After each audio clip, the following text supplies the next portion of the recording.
दोस्तों, आज से एक नई बुक की सीरीज स्टार्ट कर रहा हूँ। बुक का नाम है मालिनी के वनों में। और इस बुक को लिखा है श्रीनिधि सिद्धांतालंकार जी ने। और इस बुक के पब्लिशर हैं आत्मा राम एंड सन्स। श्रीनिधि बोलते हैं, मालिनी का नाम मैंने सबसे पहले छात्र जीवन में सुना था। यह भी तब सुना जब किसी समय उसके किसी तट पर किन्हीं कण्व ऋषि का आश्रम था, मगर मैं तब 10 बरस का बालक ही था और इसलिए मेरा उधर विशेष ध्यान नहीं जा सका।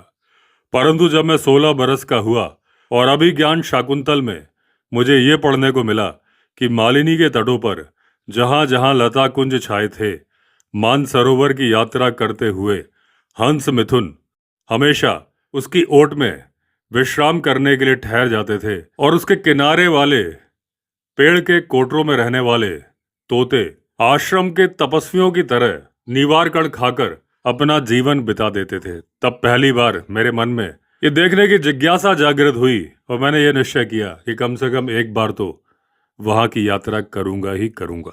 मगर यात्रा के लिए साथी कहां से लाऊं? इतना आसान नहीं था कि साथी पालो। इसका कारण था मालिनी मेरे स्कूल से 22 मील दूर थी और मार्ग में पड़ते थे बहुत सारे बाघ और भालुओं से भरे हुए जंगल, मनुष्य को देखते ही पीछा करने वाले हाथियों से भरी घाटियां। कौन बैठे बिठाए विपत्ति लेता। साथी कहते, आजकल तुम्हारा दिमाग कुछ फिर गया है निधि, नहीं तो तुम ऐसा विचित्र प्रस्ताव हमारे सामने कभी नहीं रखते। तुम्हारी ये बात अगर मान भी ली जाए कि कभी मालिनी के तट बहुत ही दिव्य हुआ करते थे, लेकिन आज ऐसी कोई बात नहीं है कि आज तो वहां पर सब कुछ उजड़ चुका है। तब फिर अतीत की अवास्तविक छाया के पीछे भटकने से क्या लाभ है? केवल एक मोह ही तो है, और नहीं तो क्या है? तुम ही बताओ, उन दिनों की कौन कौन सी बात आज तुम्हें वहां पर मिलेगी? उन हंस मिथुनों की बात तो छोड़ दो, हमें तो डर है कि खोजने पर शायद तुम किसी बूढ़ी टटीरी को भी वहां नहीं पाओगे। मगर विचित्र है ये संसार, खोजने पर यहाँ सब कुछ मिल जाता है, यहाँ तक कि अपने जैसे विचित्र जंगली साथी भी हाथ लग जाते हैं। तभी तो अतीत की अवास्तविक छाया के पीछे भटकने वाले जिन साथियों का मिल सकना मुझे एक दिन असंभव जान पड़ रहा था, दूसरे ही दिन वो मुझे अपने बहुत ही पास बैठे हुए मिल गए। आनंद, शेखर, श्याम, विपिन, ये सभी तो मेरे अभिन्न मित्र हैं, मेरे ही साथ पढ़ते हैं। वन पर्वतों की कितनी ही यात्राएं मेरे साथ कर चुके हैं। एक दिन उन्होंने ही आकर मेरे सामने ये प्रस्ताव रखा कि चलो चलते हैं मालिनी यात्रा पर। और तब एक बार नहीं 3 बार मुझे मालिनी यात्रा पर जाने का मौका मिल गया। मगर आज ये मुझे मानने में जरा भी संकोच नहीं है कि इन 3 यात्राओं से मेरा मन पूरी तरह भरा नहीं था।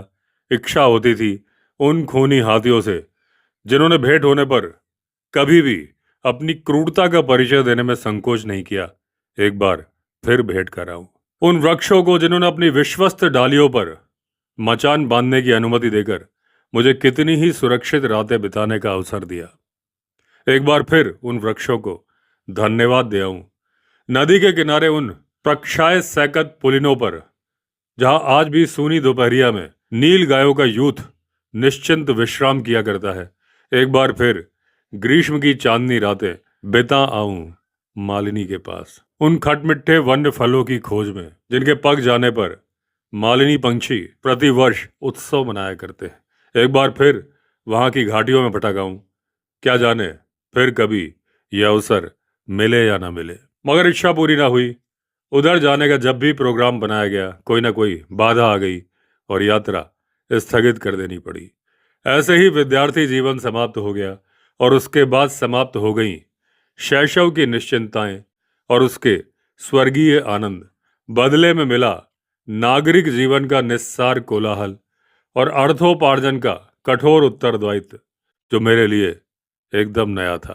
तो भी इतना तो मानना ही पड़ा कि उत्तरदायित्व कितना ही नया हो, कठोर हो, उनके बिना जीवन यात्रा चल नहीं सकेगी। तो चुपचाप उसके शासन को स्वीकार कर लेना पड़ा और उसके फेर में पड़ के पंछी की चंचल उड़ान की तरह कब मेरे 15 वर्ष बीत गए पता ही नहीं चला। लेकिन लगता है कि मेरी भाग्य पुस्तक में नागरिक जीवन का मोह अधिक दिनों के लिए लिखा नहीं था। जो लिखा था वो था वन्य जीवन का मोह और एक दिन उसी ओर मुझे लौट आना पड़ा। कारण स्पष्ट था, विद्यार्थी जीवन में निरंतर 15 वर्ष तक की गई वन यात्राओं की स्मृतियां मेरे मन पर इतनी गहरी छाप छोड़ गई थी कि नागरिक जीवन के 15 वर्ष उन्हें किसी भी तरह मिटा नहीं सके, बल्कि सदा ही कभी स्वप्न बनकर, कभी गंगा और मालिनी के निर्जन तटों की पुकार बनकर मुझे अपनी तरफ लौट आने का निमंत्रण देते रहे। इन्हीं निमंत्रणों ने एक दिन मुझे अपने बिछड़े हुए साथियों की याद दिलाई, जो बचपन में मेरी इन वन यात्राओं के अभिन्न सहचर बने थे। ये तो मुझे पता था कि आज वो सारे के सारे संपन्न नागरिक बन चुके हैं, और इसलिए मुझे ये संदेह था कि वो शायद अपने उस आनंद भरे यौवन में मेरी इस नीरस जंगल पुकार का स्वागत शायद नहीं करेंगे। लेकिन सभी को एक एक पत्र भेज दिया और उनके उत्तर की प्रतीक्षा करने लगा। प्रतीक्षा ज्यादा दिन करनी नहीं पड़ी। 8-10 दिन बाद ही डाकिये ने 5-6 चिट्ठियां मेरे हाथ पर लाकर रख दी, जिन्हें पढ़ने पर पता चला कि वो सभी मेरे पत्रों के उत्तर हैं और सभी में मेरी जंगल पुकार का हार्दिक स्वागत किया गया है। कैसे बताऊं इससे मुझे कितनी प्रसन्नता हुई। बाद में इस पत्र व्यवहार के आधार पर किस तरह आरण्यक संघ की स्थापना हुई, किस तरह प्रतिवर्ष जंगल कैंपों और वन यात्राओं की व्यवस्था की जाने लगी, ये सब तो ऐसी बातें हैं जिनके यहाँ लिखने की आवश्यकता नहीं है। केवल इतना ही कहना पर्याप्त है कि मालिनी वनों की ये चौथी यात्रा उन्हीं यात्राओं का एक अध्याय मात्र है, ज़्यादा कुछ है नहीं, और आगे के पन्नों में मैं वही लिखने जा रहा हूँ। मगर लिखने से पहले एक छोटी सी बात और कह दूँ। बात यह है कि मेरी ये मालिनी यात्रा असल में दोगड्डा से, जो गढ़वाल प्रदेश का एक सुंदर तीर्थ है और मेरी कोठी से लगभग 37 मील दूर है, वहां से प्रारंभ हुई है। इसलिए उचित तो यही था कि मैं अपनी इस यात्रा कहानी को वहीं से प्रारंभ करता। मगर हुआ ये कि वहां पहुंचने से पहले ही 37 मील के इस वन्य पथ में मेरे साथ कुछ ऐसी घटनाएं घट गईं जिनके लिख देने का मोह मैं त्याग नहीं सकता हूं। इसलिए इस कहानी को दुगड्डा से आरंभ ना करके उस स्थान से प्रारंभ कर रहा हूं जहां ये घटनाएं घटी थीं। मेरे लिए वो स्थान नया नहीं है। बचपन में मैं कितनी ही बार वहां पर गया हूं, वहां की रेत में खेला हूं, वहां की धाराओं में नहाया हूं और वहां के वृक्षों पर मचान बांधकर बैठा हूं। सरकारी मानचित्रों में उसका नाम था सिद्ध का पड़ाव, मगर वहां के ग्रामवासी उसे सिद्धाश्रम या सिद्ध स्त्रोत के नाम से पुकारते हैं, और मेरे मन में भी वही सार्थक नाम है। कारण पृथ्वी के गर्भ से प्रति क्षण फूटते रहने वाले सैकड़ों स्वयं सिद्ध जल स्त्रोतों से यह स्थान भरा पड़ा है, और उन्हीं के कारण वहां पर पूरे साल जल बना रहता है।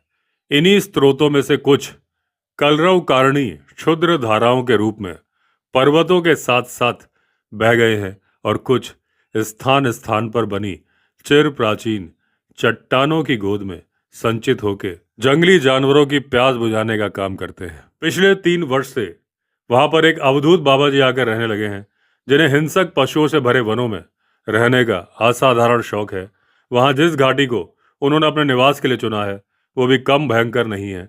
अनेक जाति के लता दुम उनकी राय में, जो कि घाटी के चिर प्राचीन वन देवता हैं, वहां इतनी प्रचुर मात्रा में खड़े हैं कि दिन में भी एक तरह का रहस्यपूर्ण अंधेरा बना रहता है, और उस अंधेरे में हिंसक पशु सहज में ही छिपकर पड़े रहते हैं। हाथी भी, शेर भी, और ऐसी ही वो भीषण घाटी है। मगर वहां तक पहुंचना सुगम नहीं है। सोने की चिड़िया की खोज में भटकने वाले उस कहानी की राजकुमार की तरह वहां तक पहुंचने के लिए हिंसक पशुओं से भरे कितने ही जंगल और पैरों को अपने में धंसाकर थका देने वाले कितने ही रेतीले मैदान लगने पड़ते हैं, तब जाकर कहीं बाबा जी से भेंट हो पाती है। इसलिए मैं जिस दिन मालिनी की यात्रा के लिए तैयार होकर उस घाटी की तरफ चला था, तभी यद्यपि अक्टूबर की शरद ऋतु के कारण दिन काफी ठंडा ही था, तो भी हम लोग अपनी चाल तेज नहीं रख पाए थे। कोठी से ठीक 3 बजे चल देने के बाद भी 3:30 बजे तक केवल 1 मील ही चल पाए थे। इस धीमी चाल का एक कारण और था। वो कारण थे मेरे 2 साथी जो मेरे साथ चल रहे थे, और हमारे साथ जो बोझ था वो भी कम नहीं था। देवी सिंह के पास मेरा बिस्तर, सूटकेस और बैग थे। शंभू के पास जो संघ का पाचक यानी भोजन बनाने वाला था, उसके पास भोजन बनाने के बर्तन, खाने पीने की रसद थी जो मात्रा में किसी भी तरह से कम नहीं थी। कारण यह था कि कोटद्वार पहुंचने से पहले मैंने अपने 15 दिन बाबा जी के पास सिद्ध स्त्रोत में बिताने का निश्चय किया था, जहां जंगल होने के कारण किसी भी तरह का खाने का सामान मिलता नहीं था। इसलिए खाने पीने का सामान बहुत सारा ले जाना पड़ा था। रास्ते के किनारे ही सेमर का एक वृक्ष है जिसके नीचे 2-3 चट्टानें पड़ी हैं और पास में ही एक छोटी सी जलधारा बह रही है। थोड़ी देर ठहर कर विश्राम करने के लिए ये जगह बुरी नहीं है और बोझ के कारण मेरे साथियों को आराम करने की जरूरत भी थी, तो हम वहीं पर ठहर गए। लेकिन अभी 2-3 मिनट ही हुए थे कि दाई तरफ के जंगल में से सहसा एक ऐसी पुकार सुनाई दी जो करीब 2-3 बार सुनाई दी। लेकिन इतना तो मालूम चल गया कि किसी जंगली जानवर के चंगुल में फंसा हुआ कोई आदमी डर के मारे ये आवाज निकाल रहा है, यानी मदद की गुहार कर रहा है।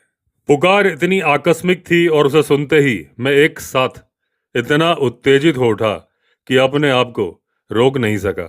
तुरंत ही चट्टान से कूद के नाले में उतर पड़ा और तेजी से भागता हुआ नाले के दूसरे किनारे पर चढ़ गया। लेकिन फिर ध्यान आया कि साथियों से तो मैं कुछ बोलकर ही नहीं आया हूं, तो वहीं से चिल्लाकर उनसे बोला कि तुम लोग आराम करने के बाद सीधे बाबा जी की कुटिया में पहुंच जाना, मेरा इंतजार मत करना, मैं तुम लोगों से वहीं मिलूंगा। ये बोल के मैं डायरेक्ट उस तरफ दौड़ पड़ा जहां से आई थी वो पुकार। घनी झाड़ियों को धक्का मारते हुए मैं अभी 1 फरलांग ही चला था कि मैंने देखा कि जंगल तो समाप्त हो गया है और उसके नीचे ही एक दूसरा सूखा नाला दिख रहा है।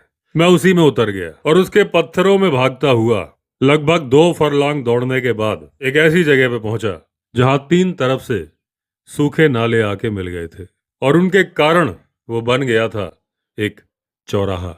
कुछ तो थक जाने से और कुछ इस सोच में पड़ जाने से कि अब किधर जाना उचित है, उस चौराहे पर ठहर कर मैं अभी चारों तरफ देख ही रहा था कि बाईं तरफ से नाले में वही पुकार फिर सुनाई दी और ये कहता हुआ, आ रहा हूं भाई, आ रहा हूं, घबराओ मत।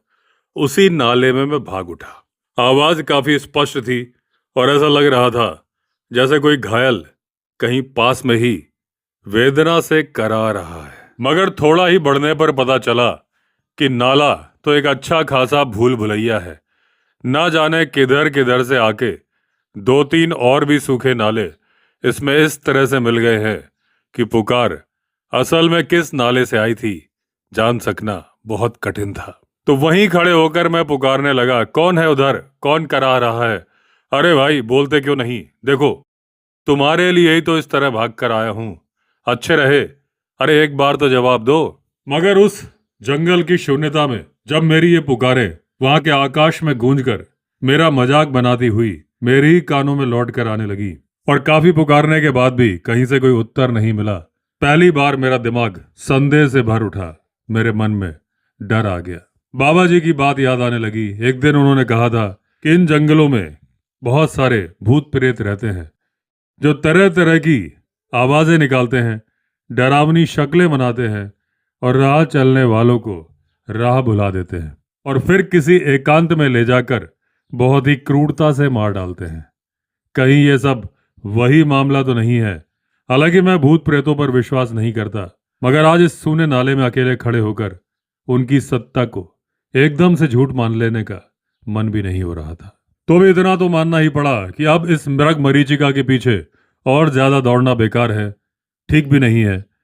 तो बहुत ही सावधानी से आगे पीछे देखकर चलता हुआ मैं फिर उसी चौराहे पर लौट आया और कुछ क्षणों के बाद चारों तरफ देखभाल कर सेमर के वृक्ष की तरफ जाने वाले उसी नाले में जिधर से मैं आया था चल पड़ा।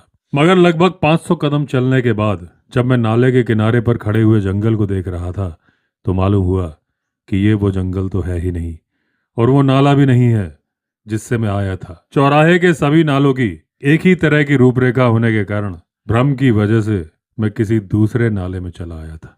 अब मैं रास्ता भटक गया था। चलो कोई बात नहीं, फिर उसी चौराहे पर लौट चलता हूँ, वहां से असली नाले को पकड़ लूंगा। बात अभी भी बिगड़ी नहीं है।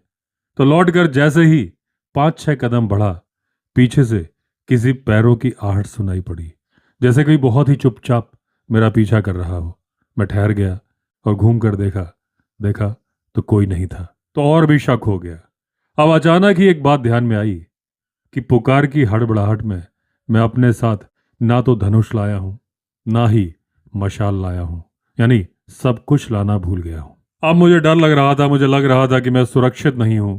सामने ही परपटी का एक वृक्ष खड़ा था।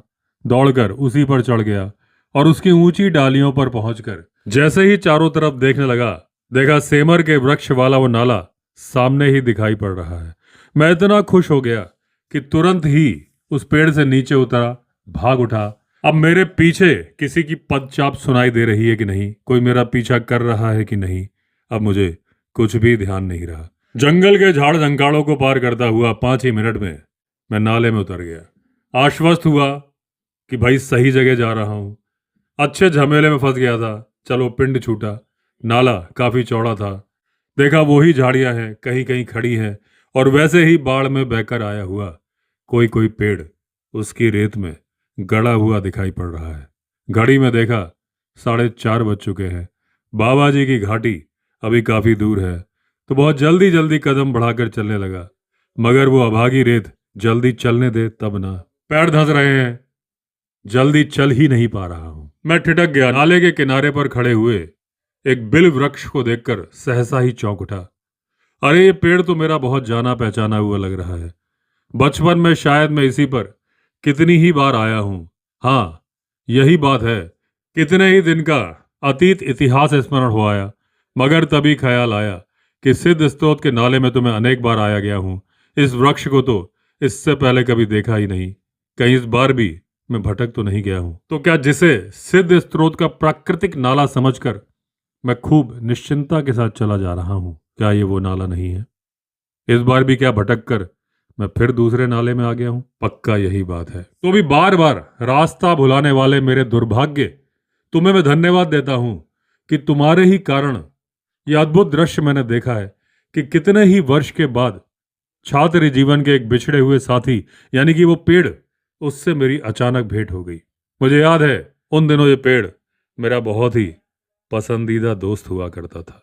देवता के पवित्र चरणामृत की तरह इसके मधुर फल उन दिनों इतनी आदर की वस्तु माने जाते थे कि उनके लिए अपने आश्रम से 3-3 मील का जंगल लांघकर मैं अपने साथियों के साथ इस पर आया करता था। अरे वाह, इसके पास ही मेरी वो चिर परिचित जलधारा भी नजर आ रही है। मुझे याद है कितनी ही बार इस पर स्नान संध्या करते हुए जब हमें देर हो जाया करती थी और आश्रम लौटना संभव नहीं होता था, तो हमें इसी नाले में रात बितानी पड़ जाती थी। कितनी भयंकर होती थी वो रातें।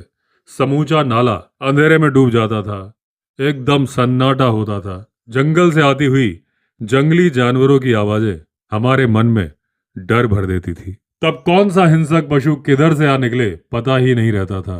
तब यही पेड़ तो था जो अपनी शाखाओं पर आश्रय देकर हमें उन सारे डरों से बचा लिया करता था। मगर शायद आज उसकी स्थिति वैसी नहीं रही है। इसके फलों का भी आज उतना आदर नहीं रहा है।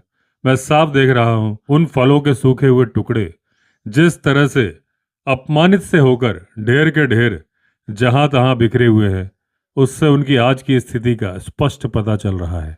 संदेह की गुंजाइश ही कहाँ है। अब तो शायद इस नाले से गुजरने वाले अभिमानी हाथियों के पैरों की ठोकरें खाने के बाद, कई दिन तक रेत में तिरस्कृत पड़े रहने के बाद, अपमान की वेदना से सूखकर काले पड़ जाने के अलावा इन बेचारे फलों के भाग्य में कुछ भी नहीं रह गया है।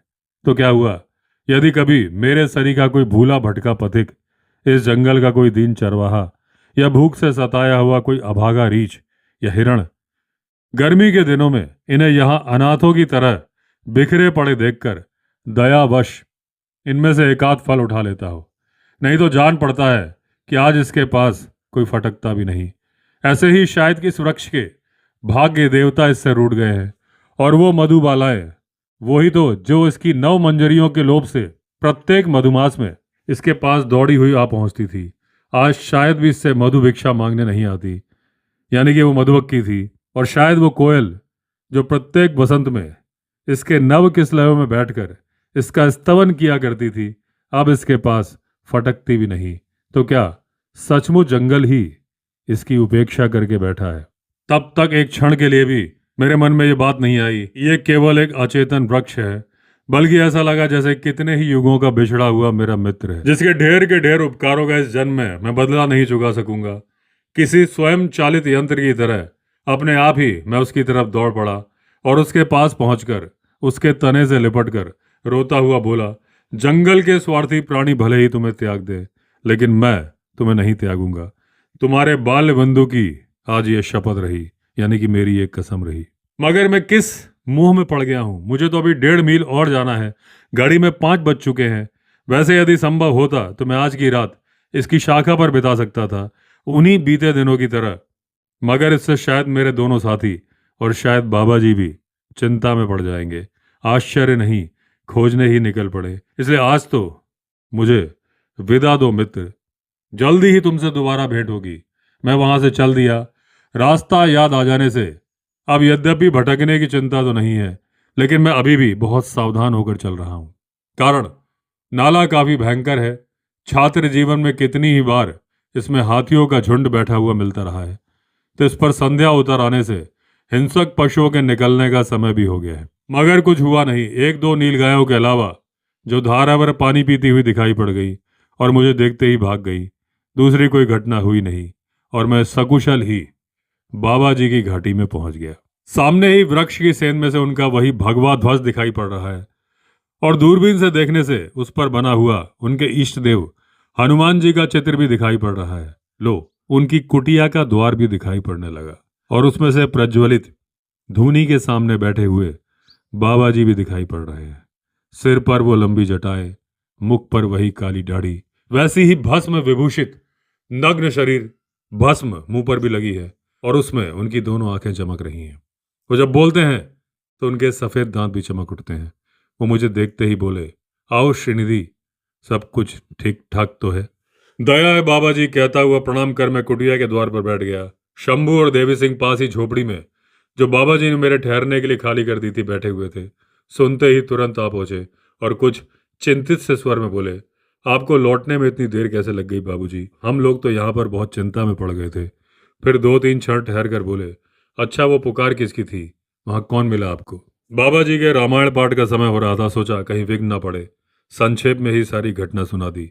मगर क्या पता था, ये तो बाबा जी का अत्यंत प्रिय विषय है, रामायण से भी अधिक। उधर से ध्यान हटाकर तुरंत ही बोले, एक दिन मैंने कहा था ना, आपको याद है, इस घाटी में शेर हाथी तो रहते ही है, भूत प्रेत भी पाए जाते हैं। मगर उस दिन आप नहीं माने थे। आज तो देख लिया ना। देखा तो कुछ नहीं, हाँ 3-4 पुकारें जरूर सुनी, लेकिन प्रश्न ये है कि वो पुकार थी किसकी? जब किसी को देखा ही नहीं तो मैं क्या कह सकता हूं कि वो किसकी थी? बस यहीं पर मेरा आपका मतभेद है। मैं कहता हूं निश्चय वो उस घाटी का प्रेत था जो उन नालों के जाल में भटका कर आपको मार देना चाहता था। फिर मारा क्यों नहीं? कुछ हंसकर पूछा। बाबा जी का वही पुराना उत्तर तैयार था, आप नित्य यज्ञ जो करते हैं इसलिए। उनके विश्वास की इस प्रबलता पर कोई और दिन होता तो मैं हंस पड़ता, मगर आज उनकी गंभीर मुद्रा देखकर वैसा नहीं किया। केवल इतना ही कहा, संभव है यही बात हो। स्नान संध्या का समय हो चुका था। मैं उठकर खड़ा हुआ, कहा, अच्छा आज तो अब आज्ञा दीजिए, शेष बातें कल होंगी। इस समय जरा थकावट सी मालूम हो रही है, आराम करना चाहता हूँ। मगर ये मैं पहले से कह देता हूँ, आज आपके रामायण पाठ में उपस्थित नहीं हो सकूंगा, क्षमा कीजिएगा।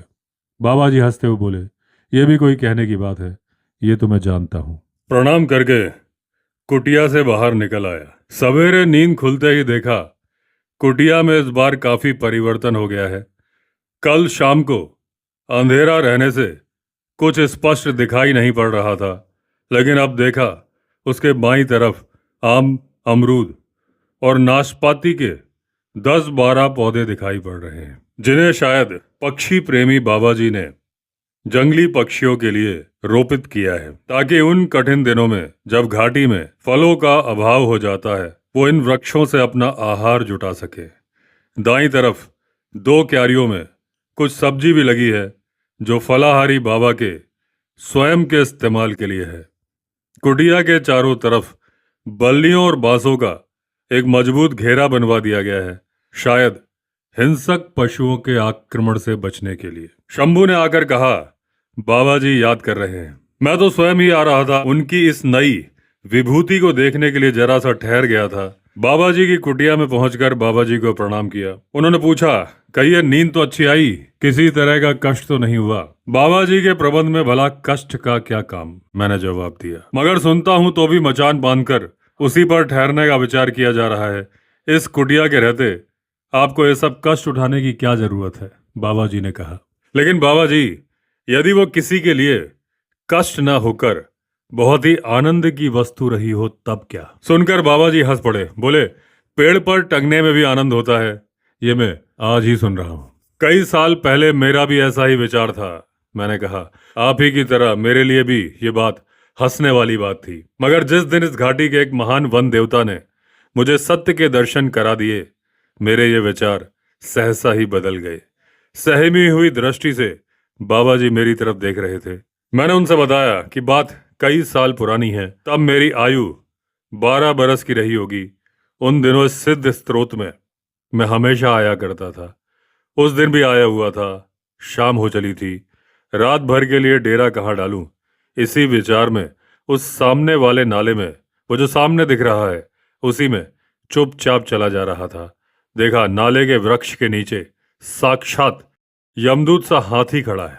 अगर वो किसी झुंड का हाथी रहा होता तो मुझे इतनी चिंता ना रही होती, लेकिन वो निकला दुष्ट खूनी हाथी, जो मुझे देखते ही मेरे पीछे भाग पड़ा। मगर उस वक्त मेरी उम्र कम थी, मेरी भागने की क्षमता असाधारण थी।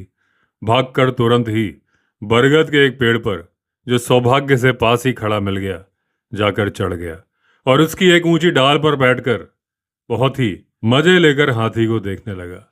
यमदूत महोदय भी पीछा करते हुए वृक्ष तक तो आए और ना जाने किस आशा में कुछ देर तक नीचे भी खड़े रहे।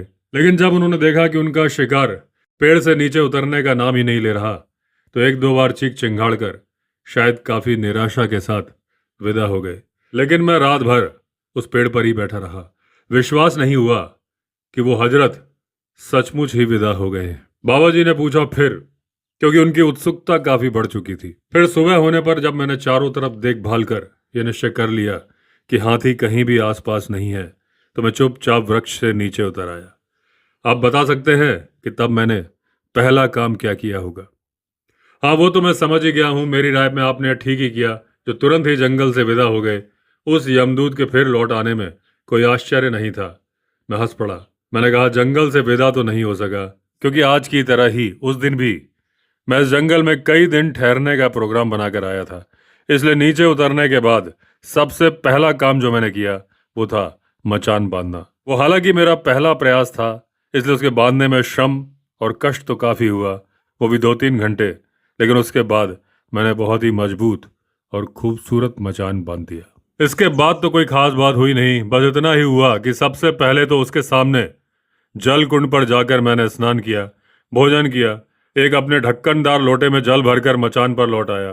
भोजन के बाद एक तो वैसे ही आलस कुछ ज्यादा ही आता है, उसके अलावा उस दिन थकान भी बहुत आ गई थी। तो जैसे ही मैं मचान पर लेटा, नींद अपने आप आंखों में उतर आई, लेकिन मैं सो नहीं सका। एक तो सूनी दोपहरी, घाटी में चारों ओर सन्नाटा छाया हुआ था। दूसरा, मेरे पीछे के वन में ऐसी शांति थी कि उस सूने मचान पर लेटने में डर लग रहा था। ऐसा जान पड़ता जैसे जंगल से निकलकर कोई हिंसक पशु चुपचाप वृक्ष के तने पर चढ़ता मेरी तरफ आ रहा है। तुरंत उठकर मैं तने को देख लेता। किसी को भी नहीं पाकर अपने भय पर मन ही मन लज्जित होता हुआ फिर लेट जाता। कभी ऐसा भी लगता जैसे मेरे मचान के नीचे खड़ा हुआ कोई हिंसक पशु ऊपर गर्दन उठाए बहुत ही क्रूर दृष्टि से मेरी तरफ ताक रहा है। तो धीरे से करवट बदलकर मचान की ओट से नीचे झांकने लगता। मगर यह सब पहले दिन की ही बातें थी। बाद में तो मैं उस मचान से काफी परिचित हो गया। मेरा वो भय एक विशेष प्रकार की आनंदाभूति में परिवर्तित हो गया। ऐसा लगने लगा जैसे उस मध्यकालीन मचान पर लेटकर न मेरे मन में मृत्युलोक का कोई दुख रह गया है, ना ही किसी प्रकार की चिंता। जैसे मैं उन सभी से मुक्त हो गया हूं और इस भूमंडल से उठकर एक ऐसे लोकांतर में जा पहुंचा हूं जहां नील गगन अशांत मधु बरसाया करता है, रंग बिरंगे पंछी मीठे संगीत सुनाया करते हैं और कमलों की गंध से भरी हवाएं उस लोक को निरंतर सुवासित बनाए रखती हैं। मचान के नीचे ही रेत से बिछा हुआ एक सूखा नाला है, जिसके प्रांतर में एक कृशांगनी सी जलधारा बहा करती है और उसके तट पर फूलों से भरा हुआ एक अमलतास धुम खड़ा है। मध्याह्न की ऊष्मा से शिथिल बंधन होकर उसके सुनहरे फूल जब उस धारा में गिरते हैं तो ऐसा लगता है जैसे अमलतास न होकर उस दिव्य लोक की कोई सुंदरी रही हो, जो अपनी माला के पवित्र प्रसूनों से उसकी अर्चना कर रही हो। ऐसी ही मधुर होती थी वो अनुभूतियां। ये तो ठीक है कि मचान से उतरने के बाद वो अनुभूति मुझ में नहीं रह पाती थी और मैं एक बार फिर इसी मृत्यु लोक में लौट आता था, मगर जब तक मैं मचान पर बना रहता ये मीठी भावनाएं मुझ में इस तरह से भरी रहती कि संसार की किसी भी चिंता को मेरे पास पहुंचने का साहस नहीं हो पाता। ये मेरी केवल उस बार की ही अनुभूति नहीं थी, उसके बाद कई बार आनंद के लोभ से जब मैं किसी सूनी मचान पर अकेला बैठा हूं, मुझे हर बार वैसा ही आनंद उपलब्ध हुआ है। इस बार भी मैं उसी आनंद के प्रलोभन में एक अकेले मचान पर बैठकर अपने कुछ दिन बिताने के लिए आया हूं। ये कहकर जैसे ही मैंने बाबा जी की तरफ दृष्टि उठाई, देखा उनके भावुक नेत्र सजल हो आए हैं, यानी उनकी आंखों में आंसू आ गए थे। उन्हें पोंछते उन्होंने कहा, आप प्रसन्नता से ही मचान बांधिए, मैं किसी तरह की बाधा उत्पन्न नहीं होने दूंगा। धन्यवाद, मगर इस बार उस आनंद से मैं आपको भी वंचित नहीं रहने दूंगा। ये मैं आपको अभी से बताए दे रहा हूं, मैंने उन्हें मुस्कुराते हुए कहा। सुनकर बाबा जी प्रसन्न हो गए, बोले, अवश्य आपके उस अद्भुत मोक्ष धाम में कम से कम एक दोपहर तो मैं बिताऊंगा ही। अच्छा, तो अब आप जाइए, आपके नित्य कर्म में देरी हो रही है। वो देखिए पूर्व के पर्वत शिखर पर सूर्य की किरणें नाच रही हैं। मैं चल दिया। ऊपर जिस बरगद के वृक्ष का उल्लेख करके मैं आया हूँ, मचान बांधने के लिए सबसे बढ़िया पेड़ वही है। अगले दिन मैंने उसी बरगद पर मचान बांधने का फैसला इसलिए किया था कि मुझे पहले दिन की सुनहरी यादें मेरे दिमाग में आ रही थीं। बाबा जी की कुटिया से वो लगभग 2 फरलांग दूर है।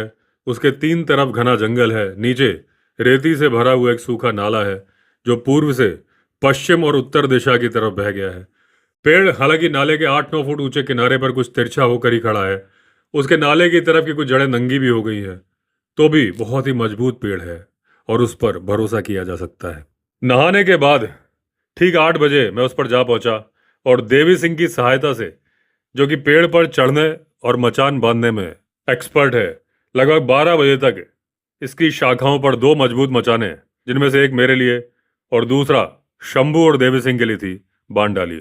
फिर दोनों पर घास की मोटी तह बिछाकर एक पर मेरा बिस्तर लगा दिया गया और इसके बाद बिस्तर के बगल में ही मेरा सूटकेस रखकर देवी सिंह ने मेरे सिरहाने की तरफ 3-4 छोटी छोटी शाखाओं की जो टहनियां सी निकली थी, उसमें मेरा धनुष बाण, तरकश, एक मशक पानी पीने के लिए, दूरबीन, कैमरा, हेडलाइट, टॉर्च और मेरी प्रिय कुल्हाड़ी भी कुछ इस हिसाब से लटका दी कि मुझे ऐसा लगा जैसे वो किसी शौकीन शिकारी का एक आश्रम बन गया हो। अब 1-2 काम अभी बाकी थे। रात के अंधेरे का लाभ उठाकर अचानक ही मचान पर चढ़ाने वाले सांप और भालू, यानी कि रीछ, इन जैसे प्राणियों पर रोक लगाने के लिए वृक्ष के तने पर कांटों के झाड़ भी लपेटने थे और मचानों पर चढ़ने उतरने के लिए 2 रस्सियां भी लटकानी थीं। दोपहर हो आई थी और निरंतर परिश्रम के कारण थकान भी काफी चढ़ गई थी, मगर एक बार फिर भी जंगल में जाना पड़ा और वहां से कांटों के झाड़ लाकर उन्हें तने पर बांध देना पड़ा। तभी निश्चिंता हुई। तो दोस्तों, कहानी क्या वो प्रेत था, उसमें इतना ही। कहानी के अगले भाग का नाम होगा सिद्धाश्रम के बरगद के वृक्ष पर 15 दिन। अगर आपने चैनल सब्सक्राइब नहीं किया तो चैनल सब्सक्राइब कर लीजिए। चलिए फिर मिलेंगे अगले एपिसोड में, तब तक के लिए all the best. Vande Mataram.